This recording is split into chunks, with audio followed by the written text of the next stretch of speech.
So in the last class, we were discussing about the process of evaporation.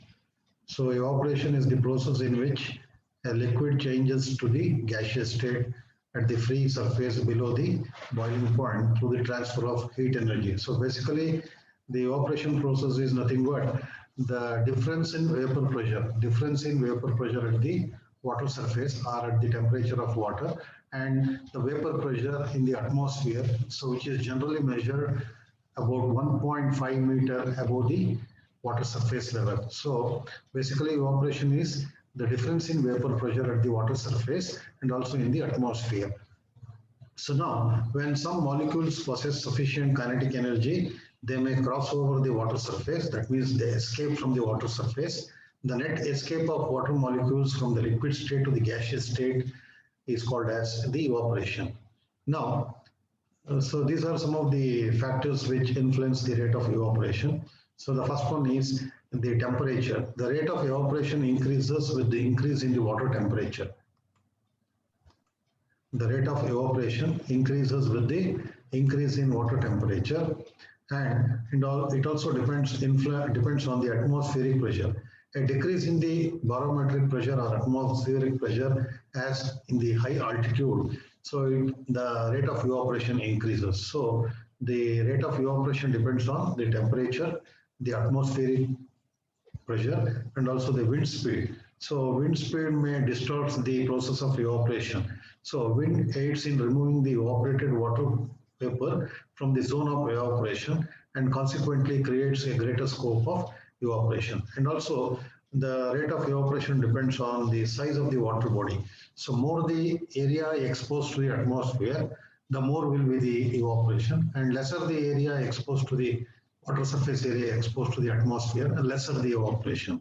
So these are the factors which influence the rate of evaporation. Now, so water depth and heat storage in water bodies. So now generally deep water bodies have more heat storage than the shallow ones. So in case of deep water bodies, the rate of evaporation will be less when you compare with the shallow waters. So a deep lake may store radiation energy received in the summer months and release in winter, causing less evaporation. Whereas in the shallow lakes where the depth of the water is less, where the exposed area of the water, so the atmosphere is more, then the rate of evaporation also increases. And the rate of evaporation also depends on the water quality.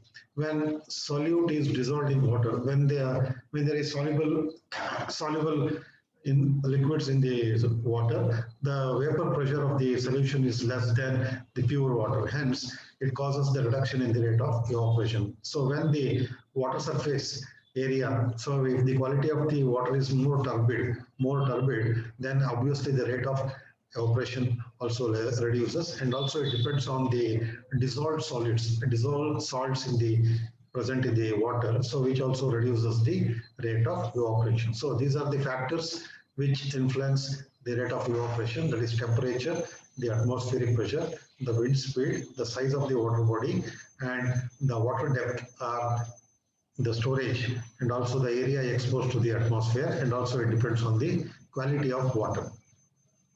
Now, we can measure the rate of evaporation or the amount of water lost to the atmosphere through the process of evaporation by using the evaporometer. It's an instrument, and also by using the empirical formulas or empirical equations, and also by the analytical method. So we can estimate the amount of water that is lost to the atmosphere from the free water surfaces by using evaporometer, and also by using empirical equation and by analytical method. Now, these evaporometer are an equipment which is used to measure the rate of evaporation from a free water surface, whether it may be a pond or a lake or a reservoir.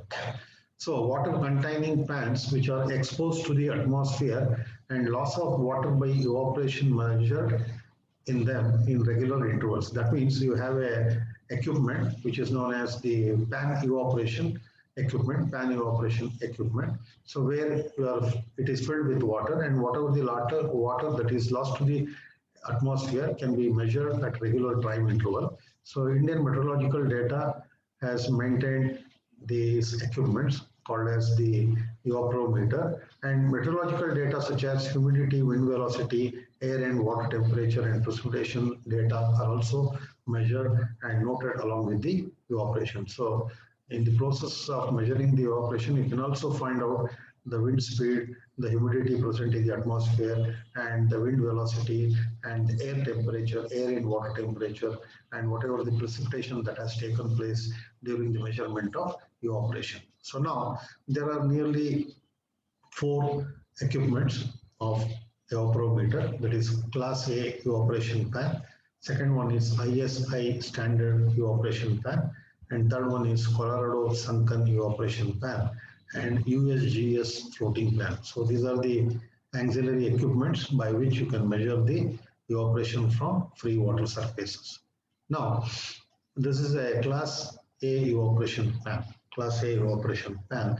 So this is the cross section of the Class A evaporation pan. So it is circular in diameter, and the diameter of which is about 1210 millimeters, and it is rested on a wooden grillage. You can see here, these are the wooden blocks. So the entire evaporation pan is rested on a wooden grillage. So in between these wooden grillage, you have a space. So this is provided for the free circulation of air below the evaporometer. So you can see the figure here. This is the evaporometer. So Class A evaporation pan, and it is circular and having a diameter of 1210 millimeters, and it is rested on a wooden grillage. You can see here, these are the wooden blocks. These are the wooden blocks. So there is a gap between these wooden blocks in order to avoid, so in order to have a free circulation of air below the pan, evaporation pan. And here it is about 255 millimeters plus this 150. That is all put together, it is about 315 millimeters. The top of the evaporation pan is about 315 or 300, this is 305 millimeters above the wooden grillage, and about 50 millimeter of water.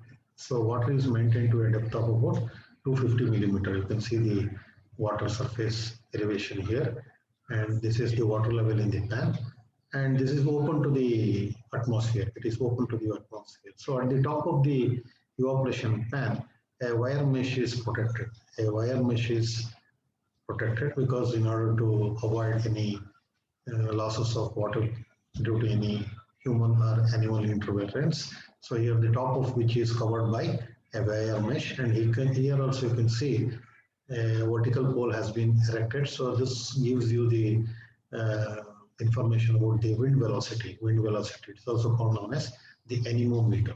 So here a pan of diameter 1200 mm and a depth of about 255 millimeter, and the depth of water is maintained between 18 to 20 centimeters. So in this case, it is maintained to a depth of about 50 millimeters, and the pan is made up of unpainted GI sheets. So galvanized iron sheets are generally used to make this evaporation pan. The pan is placed on a wooden platform of height 15 centimeter above the ground level, so to allow free circulation of air below the pan, and the evaporation is measured by measuring the depth of water in the stilling well with a hook gauge. So you can have a hook gauge and you can measure the depth of water that is lost to the evaporation, or else the amount of water required to bring back the water level to the original position. So this is the Class A evaporation pan. Now, so we have one more Indian standard evaporation pan. So it is specified by IS and known as the modified Class A pan. So it is more improvised version of the Class A pan. So this pan, you can see the figure. So this is the figure of the ISI Class A pan. So here it is also circular in diameter, and it is the dimensions have been given clearly. So this is the ISI evaporation pan. So the figures have been clearly given in the test book. So it is also made up of GI sheet. So now you can see here, this is the stilling well you have. You have a stilling well, and the entire evaporation pan is rested on a wooden platform. And here inside this evaporation pan, you have a stilling well, and you can have a thermometer also. You can fix the thermometer to record the water temperature. And this is also similar to the Class A pan. So it is more improvised version of the Class A pan, ISI evaporation pan, and the diameter of which is about 1220 millimeter. And you can install a thermometer also to record the water temperature. And here you have a stilling well. Stilling well means, so here the water is filled here, and you have a fixed point gauge or a hook gauge by which you can measure the amount of water that is lost to the atmosphere. And here it may be made up of either galvanized iron sheet, or it may be of also copper sheet of thickness 0.9 millimeters. So this is the figure which explains about the ISI class evaporation pan. Next, here you have a third one, that is Colorado sunken pan. So it is a very simple equipment. Here it is 920 millimeter square pan made up of unpainted GI sheet, and it is about 460 millimeter depth and buried into the ground with 100 millimeter projects above the ground level. So the main advantage of this pan is its aerodynamics and radiation characteristics are similar to that of a lake. So it is a prototype of a lake, and disadvantage is difficult to detect leaks, expensive to install, extra care is needed to keep the surrounding area free from tall grass or dust, etc. So it's a very simple equipment by which also you can maintain the water level up to the ground level, and whatever the water that evaporates from the pan, so that can be measured by the amount of water required to bring back the water level to the original mark. So these are the three equipments by which you can find out the rate of evaporation in a particular area by using a Class A evaporation pan, the ISA standard pan, and also the Colorado sunken pan. Now this is a USGS floating pan. So this figure clearly explains the USGS floating pan. Here you have a wooden platform above which you can place the evaporation pan.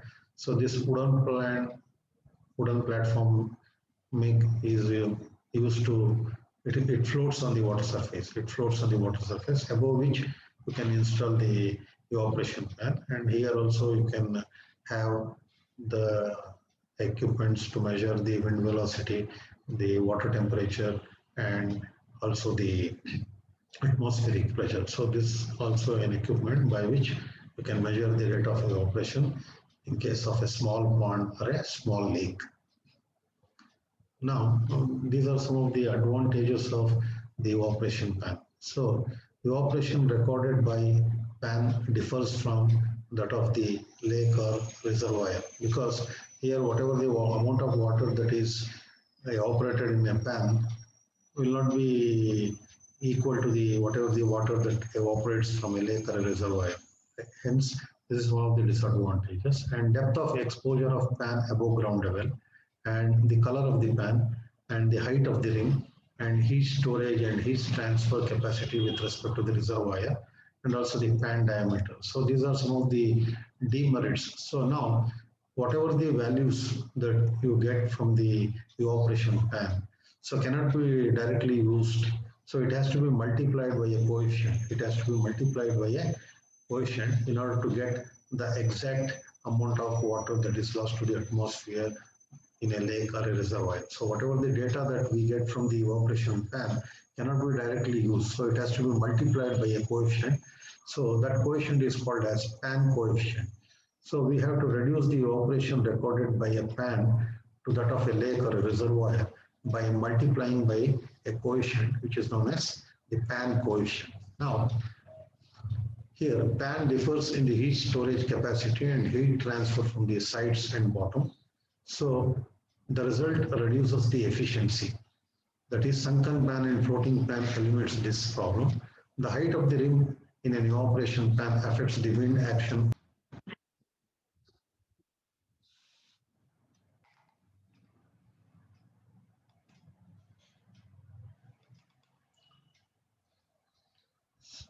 So have you marked your attendance in the chat box?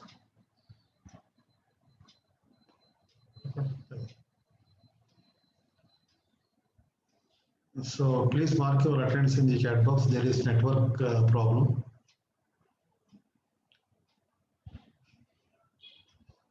Now, for accurate measurement from evaporation, a pan coefficient is considered, known as a coefficient is considered. A coefficient is considered, which is known as the pan coefficient. So this pan coefficient is nothing but if you want to calculate the lake evaporation. So the lake evaporation will be equal to the pan coefficient multiplied by whatever the data that you get from the pan evaporation data, but whether it may be a IS pan or it may be a Colorado sunken pan or it may be a pan class A pan evaporometer. So whatever the data that you get from the pan evaporation, so that has to be multiplied by a coefficient which is known as the pan coefficient in order to get the lake evaporation. So the type of pan and the range of pan coefficient and the average value of pan coefficients are given in this table. So if it is a class A land pan, the value ranges between 0.6 to 0.8. So you can take the average as 0.70. And if it is an ISI pan, so the value ranges between 0.65 to 1.10.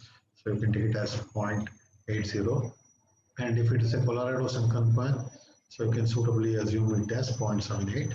And if it is a USGS floating pan, then you can take it as 0.80. So in normal case, you can consider the value of pan coefficient as 0.75. So if you take the average of all this, it works out to be 0.75. So in the examination also, if the pan coefficient value is not given, you can suitably assume it as 0.75. So this has to be multiplied by whatever the values that you get from the pan evaporation values, that has to be multiplied by the pan coefficient in order to get the exact amount of water that is evaporated from the lake, or either from a lake or a pond or a reservoir.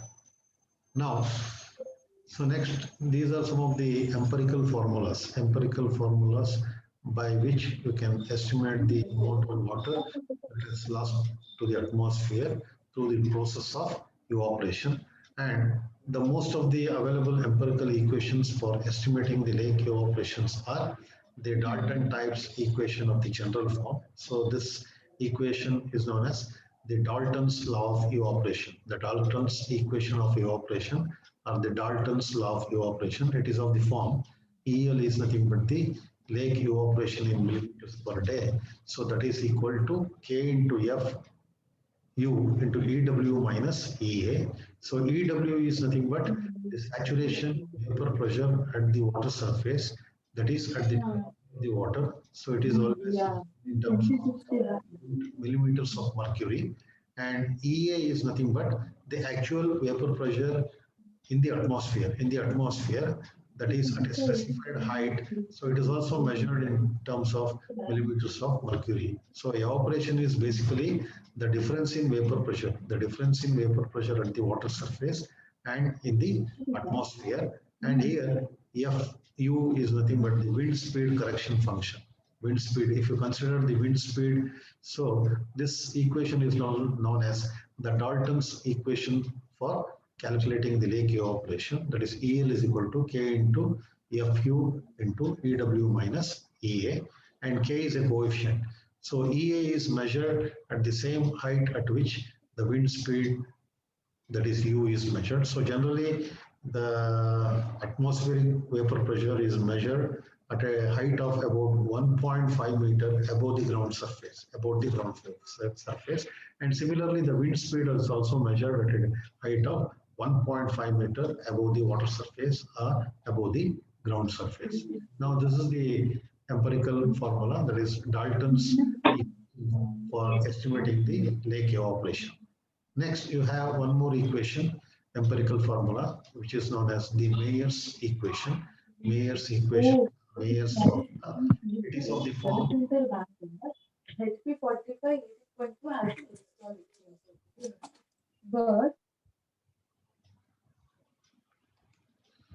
So this Mayer's formula is of the equation is of the form EL is equal to K, so which is nothing but again the mean wind speed.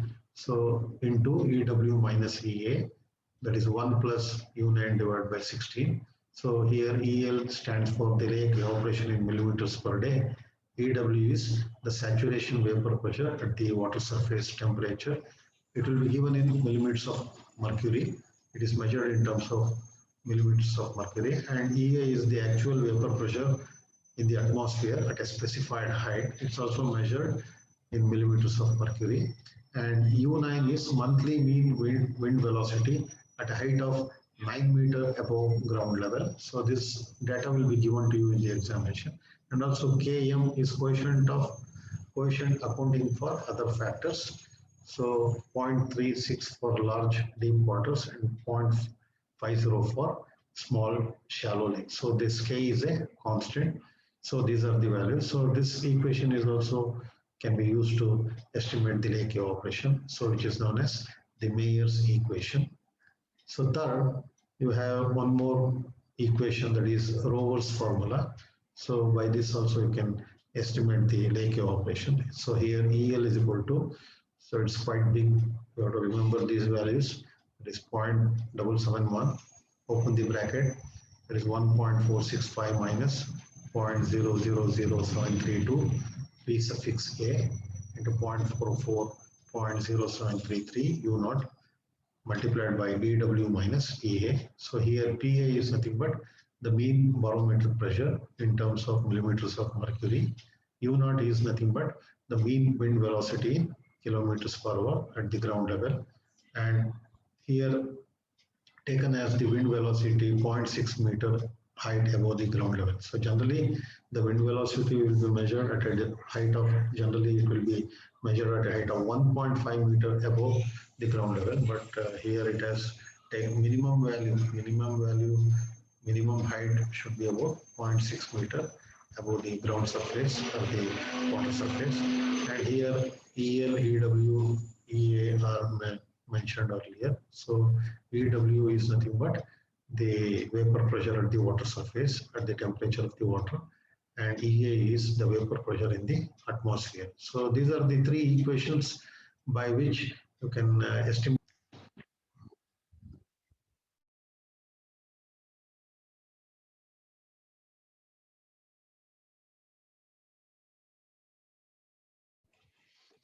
Hello. So there is network issue. I will continue the class tomorrow. Okay. So please mark your attendance in the chat box. I hope you have marked. So anyway, I will continue the class in the next class.